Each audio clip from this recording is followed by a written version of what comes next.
Esperamos que tengan bien aceitadas las armaduras, la espada recta y todos los instrumentos distractores del maligno en llamas. Porque tú, que estás viendo esto, sabes que la única salvación que ilumina es la que arde. Bienvenidos y bienvenidas una vez más al Centro Universal de Salvación de Almas Suave un Toque, donde aún no tenemos el don de hablar en lenguas. Pero nuestro mejor talento es hablar en memes. Jesús. Fabro, nosotros también estamos en batalla espiritual. Desde el 4 de febrero pasado, todo el país está en la duda de la segunda ronda. Vemos mucha gente confundida preguntándose por qué si nuestro país es 100% blanco, católico y sin analfabetos, estamos a punto de ser gobernados por un partido de pastores morenos neopentecostales y que hablan el español tan raro como la expresidenta Laura Chinchilla al inglés. We also have a very stable democracy. We do not have an army. Como decía Laurita, hace mucho tiempo que nos desentendimos de nuestra democracia porque ella camina sola. Nos pensábamos que éramos la Suiza centroamericana, que no tener ejército era la garantía absoluta de paz y que votar es un fiestón, porque ganara quien ganara, siempre quedaban los mismos. Nos acostumbramos al bipartidismo amiguero, como una mejenga entre la Liga y Saprissa, que no importa cuán bravos los pichazos, las barras terminan abrazadas cuando juega la Cele. Pero la Costa Rica que nos salió en el premio al serial electoral es bien rara. No es tan católica como creíamos. Escribe mensajes muy enojados en mayúsculas, sin H's y sin tildes. Le tiene horror al primo gay, a la amiga lesbiana y al ministro bisexual. Creen que el espíritu está en una lucha constante contra Satanás y también creen que asistir a la iglesia los protege. Y no solo asistir a la iglesia, como estar ahí físicamente, sino permanecer conectados con todos los siervos y siervas de sus templos. Y lo hacen con canales de redes sociales que tienen sus pastores, apóstoles y maestros, con videos que utilizan un buen número de frecuencias de televisión y de radio, con películas que revientan las taquillas de los cines. Es un día histórico para Costa Rica.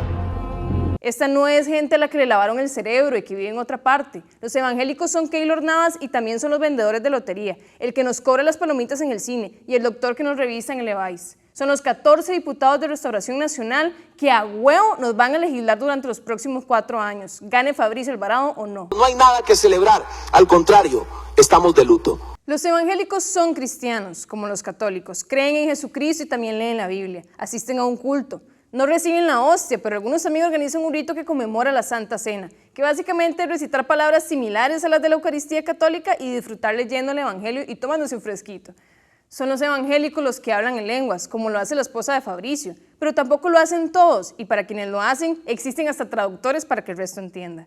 Los evangélicos creen en interpretar el Evangelio para mantener su espíritu conectado con Dios y para recibir de Él y del Espíritu Santo todos los dones que esperan, el de las lenguas, el de la prosperidad, el de conseguir que todos los curules de Restauración Nacional aprendan a ser diputados antes del 1 de mayo.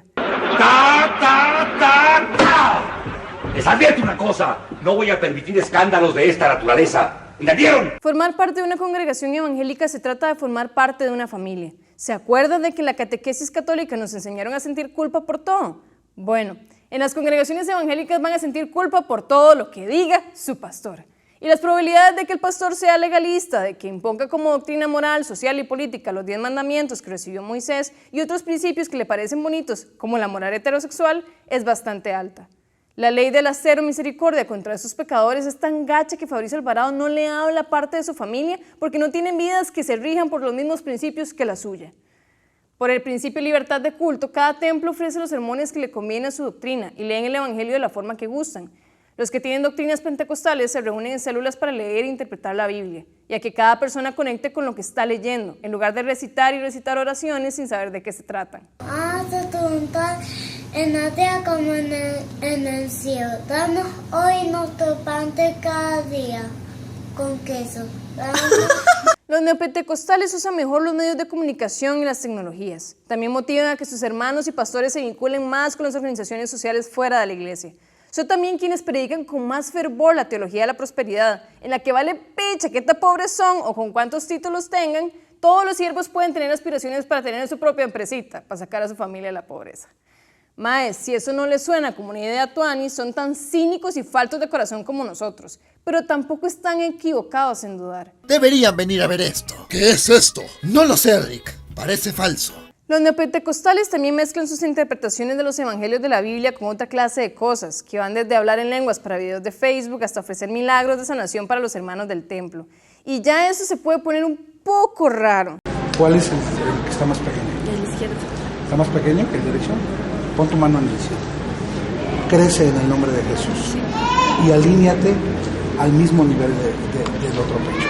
Y también se puede poner turbio. Ronnie Chávez, el apóstol evangélico que apoya como maestro a Fabricio Alvarado, el mismo que salió diciendo un montón de cochinadas sobre la Iglesia Católica, está tan forrado en plata que puede viajar por todo el continente ofreciendo sus sermones, sus interpretaciones de la Biblia y una empresita de aceites para ungir la fe y bendecir la casa. Ya estas no son las iglesitas chiquititas que nacen para que un grupo se reúna a leer la Biblia. Esas son súper iglesias que montan una estrategia de negocio con la fe. ¿Pero cuál fe? Todas las iglesias evangélicas, sin importar su doctrina, pertenecen a una corriente religiosa que se separó por completo del Vaticano hace más de 400 años en Alemania. Pero ¿cómo putas llegó esta corriente a sentarse en la Asamblea Legislativa? Pues como llegaron todos los colonizadores que depredaron la cultura indígena de nuestro continente. Las primeras iglesias evangélicas en Latinoamérica se fundaron entre finales de los 1800 y principios de los 1900, por procesos normales de migración entre Europa y América. La religión venía con los asentamientos de familias, venían solillos, pero digamos que el mero hecho de llegar a un país nuevo es como sembrar unas semillillas sueltas en cualquier terreno y esperar a que llueva a ver qué mata sale. Pues este es el berenjenal que salió. En los últimos 30 años los templos evangélicos en Costa Rica se multiplicaron en un 174%.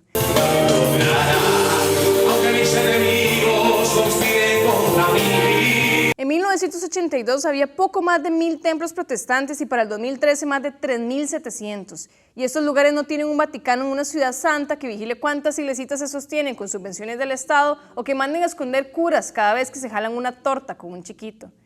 En el país existen federaciones que agrupan templos y de cierta forma las regulan. La más grande es la Federación Alianza Evangélica Costarricense, la misma que a finales de enero acusó al Tribunal Supremo de Elecciones de imponer una mordaza a nuestra libertad de expresión, libertad de culto y al principio de igualdad, cuando prohibió que pastores y sacerdotes influenciaran el voto en sus feligreses. Estuvimos muy satisfechos por la forma en que manejaron el profesionalismo, en que manejaron nuestra solicitud. Si se acuerdan bien, el artículo 28 de la Constitución Política prohíbe hacer propaganda política por clérigos o seglares invocando motivos de religión o valiéndose como medio de creencias religiosas. Pero este artículo fue redactado en 1949, cuando las únicas religiones reconocidas en el país eran el catolicismo y el calderonismo, 40 años antes de que se formara el primer partido de corte evangélico. Vamos a hablar de una época anterior a que Fabro, Avelino Esquivel, Gonzalo Ramírez y Mario Redondo ocuparan históricas 4 curules para su fe. Vamos a hablar de que el primer partido que representó al protestantismo fue Alianza Nacional Cristiana en 1986 y la pulsó en 4 elecciones sin conseguir otra cosa que botar la plata. ¿Les suena familiar a la vida de Otto Guevara?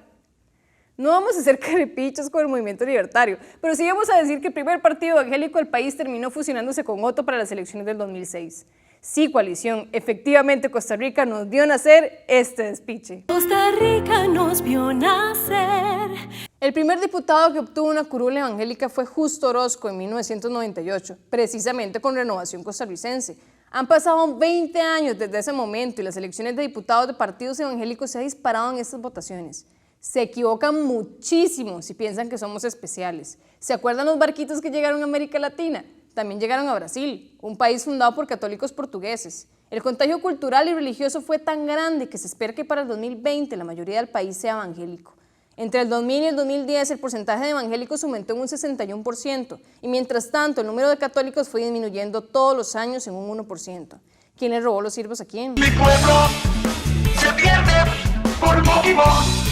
En Centroamérica las misiones evangélicas llegaron en momentos críticos para Nicaragua, como después del terremoto de 1972, que hasta la fecha destruyó Managua. Las misiones llegaban a ayudar donde el gobierno no podía llegar y después se quedaron como organizaciones con responsabilidades políticas. Fue lo mismo que ocurrió en Guatemala en el terremoto de 1976.